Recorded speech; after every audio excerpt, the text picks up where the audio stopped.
Hello everyone, target for IQ में आप सभी का स्वागत है। हमारे चैनल पर आरजेएस की तैयारी करवाई जा रही है। उसी सीरीज़ को आगे बढ़ाते हुए हम एक बिल्कुल डिफरेंट टॉपिक पे आपके लिए वीडियो लेकर आए हैं। किसी भी एग्ज़ाम के लिए स्टडी करने से पहले ज़रूरी है उस एग्ज़ाम की स्टडी करना। तो इस चीज़ को समझने के लिए हम आपके लिए लेकर आए हैं पिछले सालों में जब से हाई कोर्ट ने राजस्थान में जुडिशियल ऑफिसर की एग्जामिनेशन कंडक्ट कराना स्टार्ट किया है, तब से लेकर और पिछले साल तक 2019 तक किस सब्जेक्ट से कितने क्वेश्चंस आए हैं, ये हम आपके लिए लेकर आए हैं डिटेल्ड एनालिसिस। चलिए स्टार्ट करते हैं। बात करें 2014 की, तो सबसे पहले इधर ये सब्जेक्ट्स हैं और ऊपर ईयर्स हैं। तो सबसे पहले सब्जेक्ट है आईपीसी। 2014 में जब हाई कोर्ट ने अपने अंडर में ली थी ये परीक्षा और जब पहली बार परीक्षा कंडक्ट करवाई थी, तो आईपीसी से सवाल आए थे 7। उसके बाद देखें 2015 में आए थे 6, फिर 2016 में आए हैं 4 और 2018 में 4 और 2019 में 5। नेक्स्ट देखते हैं सीआरपीसी। सीआरपीसी में 2014 में आए थे 10 सवाल, फिर 15 में 8 सवाल, 16 में 8 सवाल और इसी तरह 9 और पिछले साल आए थे 16 सवाल।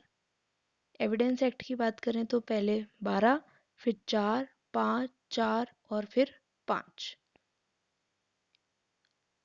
अब हम बात करते हैं डोमेस्टिक वायलेंस एक्ट की। इसमें आए थे 1, 1, 2, 1, 1, तो हर साल एक एक एक एक सवाल आ रहा है।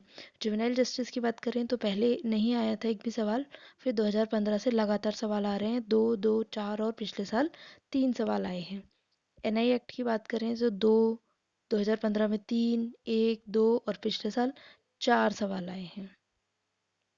प्रोहिबिशन ऑफ ऑफेंडर एक्ट की बात करें तो एक सवाल, 1, 2, 2 और 1, हर साल एक न एक सवाल आ रहा है। हर सब्जेक्ट में से आप देखिए, जो भी सब्जेक्ट है, ये पहले 45 एक्ट्स हुआ करते थे, इसलिए मैंने छांट के आपके लिए, क्योंकि पिछले साल सब्जेक्ट कम हो गए हैं, तो हमने उन्हीं सब्जेक्ट का चार्ट बनाया है। जो सब्जेक्ट एग्जाम में है ही नहीं तो उनका चार्ट बनाने का कोई फ़ायदा नहीं है।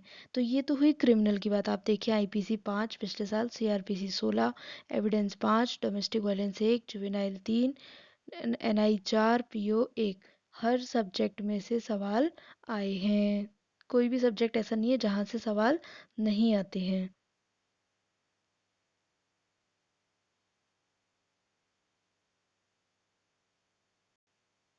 चलिए हम देखते हैं अब सिविल का। वो क्रिमिनल एरिया था, अब हम सिविल का एरिया देखते हैं।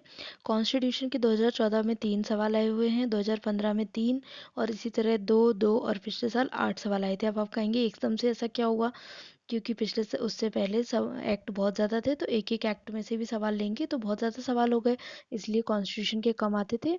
और देखिए, जैसे ही सब्जेक्ट कम हुए तो कॉन्स्टिट्यूशन का बैलेंस भी बढ़ गया है। अब देखिए, सीपीसी में 3, 3, 2, 3 और पिछले साल 9 सवाल आए हैं।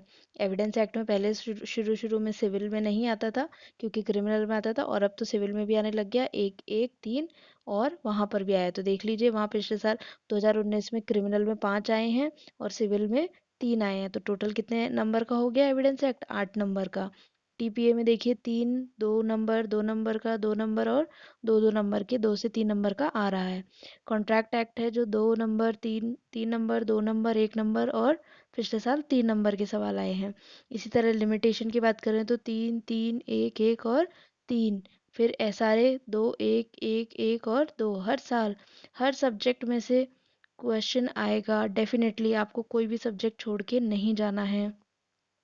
नेक्स्ट है रैंट कंट्रोल एक्ट, 1 नंबर का सवाल, फिर 2 नंबर, 2, 2, 2 और इंटरप्रिटेशन जब से इंट्रोड्यूस हुआ है तब से हर साल 2 नंबर का सवाल आ रहा है। तो इस तरह से हम आपके लिए ये देखिए कितनी डिफरेंट चीज़ लेकर आए। आप इस तरह से इसे अपने स्टडी के आगे लगाइए, टेबल के आगे लगाइए और देखिए कि कौन से सब्जेक्ट का वेटेज कितना है। ठीक है, अंधाधुंध होकर तैयारी करने की ज़रूरत नहीं, सिस्टमैटिकली तैयारी करने की ज़रूरत होती है, सटीक रणनीति की ज़रूरत होती है, जो कि हम आपको टाइम टू टाइम प्रोवाइड कराते हैं, मोटिवेशन भी देते हैं।